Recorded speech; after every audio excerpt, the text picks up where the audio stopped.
Sarah Nyombi, Ugandan politician, is on a mission. She's trying to halt the silent killer stalking her country, from which every woman in Uganda is under threat. It's called cervical cancer, and in the developing world, it's the leading cause of female cancer deaths. It is a horrible cancer. It kills hundreds and hundreds of thousands of women each year. It's not a nice way for women to die. Worldwide, nearly 500,000 women are diagnosed with cervical cancer each year. And there could be more who don't even know they have the disease. In Uganda, the government hasn't been able to afford to include the cervical cancer vaccine in its national programme so far. To buy it privately here would cost at least $300, almost the same as the average Ugandan earns in a year.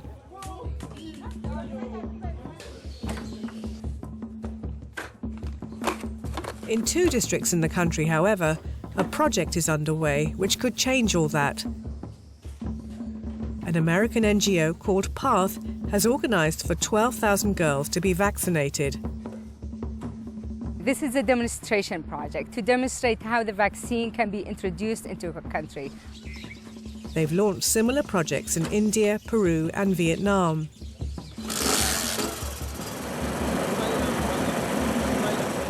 The aim is to show governments around the globe ways in which the cervical cancer vaccine can be made available in the developing world. One of the things the project hopes to discover is whether a vaccine for young girls will be accepted here as it is in the developed world. In Uganda, it's targeted at young adolescent girls like Aisha. This morning, she's on her way to school, where the vaccinations are taking place. Sarah is also heading to Aisha's school, keen to see for herself how the vaccine is being received. Kati abana bagenda okufuna akasooka beemanyi. Mwe bali wano? Baliwa mwanike ku mikono tulaba. Bagenda kusoma kaadi za mate abalenzi tebabagema. Everyone, it seems, wants to be vaccinated. All the girls have been told what they will be vaccinated against, but Sarah soon discovers that Aisha knows a lot more about cervical cancer than her classmates.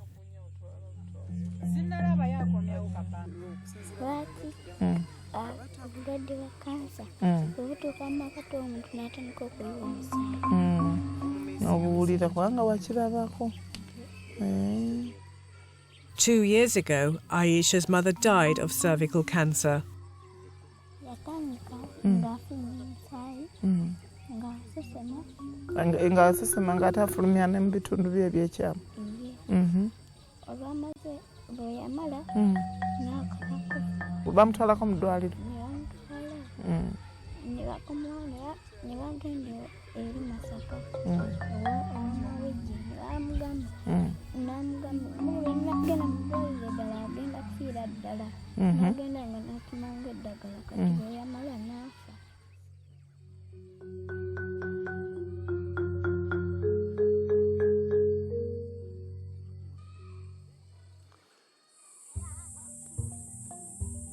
By the time the PATH project finishes in 2011, 12,000 girls will have been vaccinated in Uganda.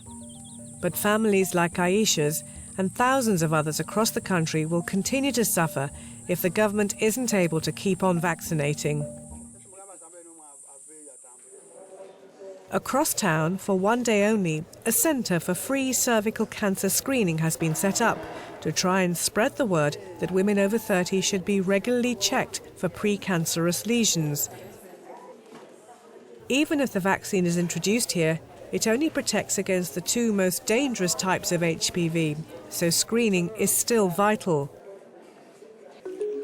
In wealthier countries, a test called a pap smear has seen rates of cervical cancer fall dramatically.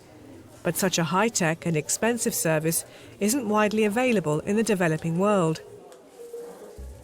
Here, the best option is to try and introduce alternative, low-cost methods, such as VIA, the method being used today. Vinegar, applied to the cervix, highlights any abnormalities, which can then be removed using cryotherapy or freezing. When treated during this stage, cure rates can be 85% or higher. Today, Sarah has come to the lab at Malago Hospital with her colleagues to find out more about the screening options. I would like to know, if a woman wanted to be screened, what are the options? There are newer options which are about to be ready, such as the KHPV, which basically tests for the virus. So you can test about 90 women at a go. It can run on a car battery, so it doesn't require electricity supply. The new test is much more sensitive than VIA or PAP and should become available in the next year or so. With the screening awareness campaign on a high, Sarah is keen to push for the vaccine to be introduced nationwide. This morning, she's organised a meeting for MPs to update them on the vaccine situation. Because this vaccine is licensed for a certain age. We organised this meeting to really reach out to the members of parliament. Cervical cancer is not to do with doctors only. Overwhelming opinion is that the vaccine should be introduced in Uganda. Madam Chair, when do we have the mega plan of ensuring that we roll out or roll over in the whole country? We should try to catch up different corners of Uganda as much as we need to roll out to other districts. But even we have to look at the way how it's going to be sustainable. First, they have to work out how to pay for it. He put the question how much would be involved. It is us who want to pass the budget. But the Ugandan Ministry of Health will struggle to afford the vaccine alone.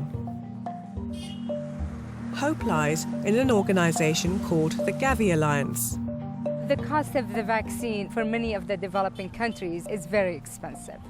Gavi helps poor countries purchase vaccines at a subsidized price. Like an HPV vaccine, they may be able to pay 20 cents per dose, where Gavi takes care of the rest of the price. And Gavi is able to purchase quite a bit of vaccine and therefore are at a very good position to negotiate a better price for the vaccine than individual countries are able.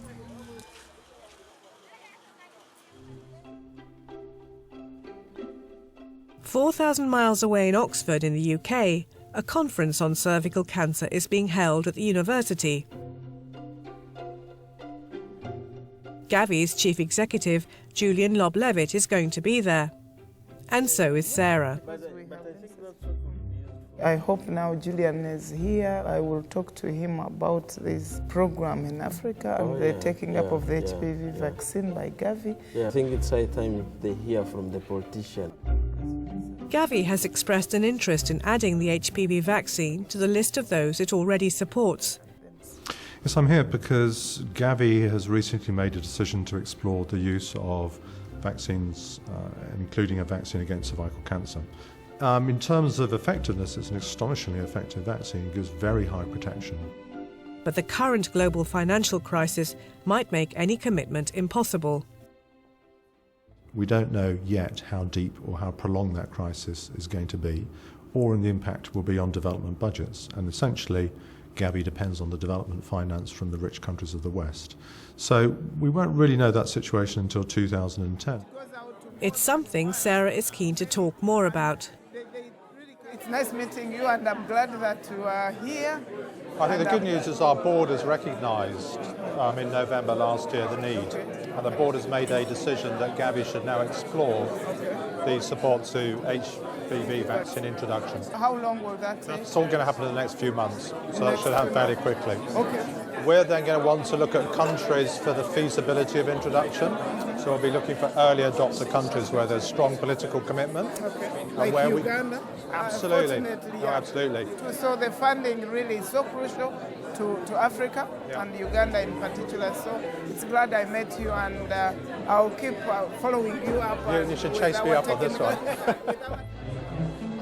It really went so well that the journey was worth it, and I've talked to Julian, of them all, Julian, the CEO and president of Gavi. It's really exciting, and there is really hope. Back in Uganda, Sarah is determined to keep up the momentum of her cervical cancer campaign.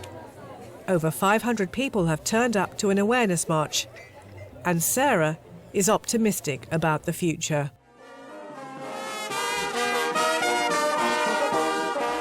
My hope for the women of Uganda is that everyone gets aware that there is cervical cancer amongst us and that it is preventable. I'm a believer. I believe in God, and I know God loves his people. These things will happen.